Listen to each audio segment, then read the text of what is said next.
to all of Bropa's class in case you're watching this to respond, or just Bropa, I don't know. So today I'm going to be talking about the innovation I want to be working on for this semester of school.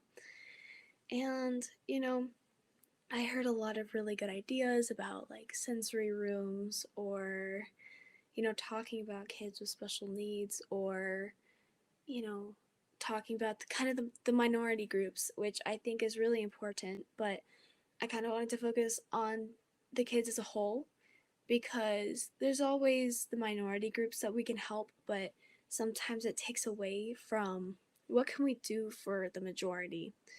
And when I was looking things up for this topic, I was thinking about the technology that we're growing up with and how it's just expanding. And that's why we're even taking this class, technology for the 21st century, because we have to know what we're doing to teach these kids.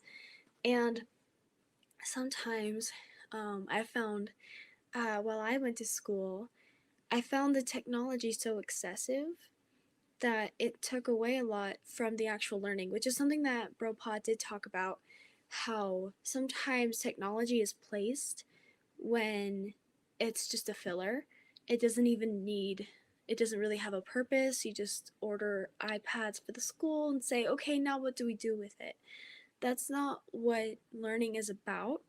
And so for my innovation, I want to rid of all the personal devices used in the classroom in elementary schools. So just hear me out because you might say, Ashley, you don't understand all the complications, and I do have a lot to learn about this innovation because I'm obviously not perfect at it. My glasses are tilted, forgive me. Distracted me. So I want to tell you what I've been researching about and why I think this is a worthy cause to go into, right? So I was using sources such as viewsonic.com and classcraft.com. They're not .orgs or edus, but I really found that the points that they brought up were things I hadn't put together completely. And so even though it's not like put out by someone from Harvard, we don't need someone from Harvard to tell us why all this technology in our elementary schools can be such a bad thing. So from ViewSonic, 5 of the disadvantages we find from having all this technology in the classroom is like the distracting students. It requires management and training. It leads to tech disparity. It costs money, and there's less face time. So I know those are kind of generic things, so I really want to dig into it and tell you what I think. So at the moment, when we talk about distracting students, a lot of schools will tell you, hey, it's okay, we have blocks on our technology. They can't go on YouTube, they can't use Snapchat, they can't use this, they can't use that. And I know it sounds like, well, elementary school kids don't really know what they're doing, they can't really get around the school. Yes, they can. Like, I've seen it happen. And I'm not saying that you have to take all the kids' phones from them in the beginning of the day. You can choose to do that. Teachers already do that. My point is not giving them like their personal iPad in the class, right? I know I've seen you can just manage with a few laptops or computers in each classroom and it works just fine. The students are able to look up information, but the reason why I think it's important for them not to have their own access their own device 24/7 in the classroom is because um they trust the internet too much. They say, okay, the internet has all the answers, like what else can I learn? um and then when they're younger they find ways to get around all the bans that they use on technology, and it's just going to distract them so much from the actual lesson. And another point that I have is that the kids in the less privileged schools, I don't care why they say they're underprivileged, but a lot of schools can't afford this technology, and that's just a fact. a lot of schools can't afford to have multiple tablets in every classroom. And, you know, that creates this learning curve between the different schools in the country because we're saying, hey, the rich kids get, their own personal devices and we're going to teach them how to do this for the workforce, which sounds amazing. We want to say we want to prepare our students for whatever is in front of them. But what about all the other people who have no idea what to do besides looking maybe a textbook or the books that they're using at school and writing things down?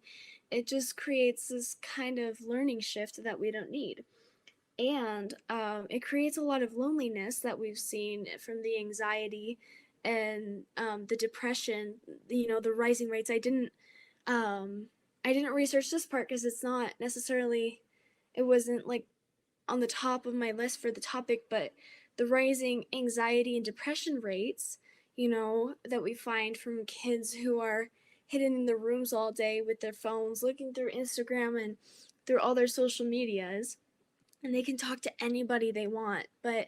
Then we then we go to a restaurant and teenagers are still struggling to ask for their order. And if something's wrong, they don't want to say anything because, oh, what if they have a bad reaction? We need FaceTime. We need not the FaceTime on your phone, the FaceTime like person to person.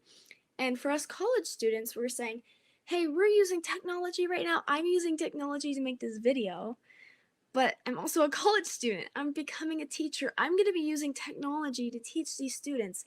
The students are still learning how to use the technology to teach themselves and to be taught from it because um, they're they're so young and they have their whole lives. They have all of middle school and high school to learn how to use technology and leave their digital footprint and like they can maybe learn to make a video in elementary school. They might be able to use technology for a few things, but we have to think of the disadvantages that they have.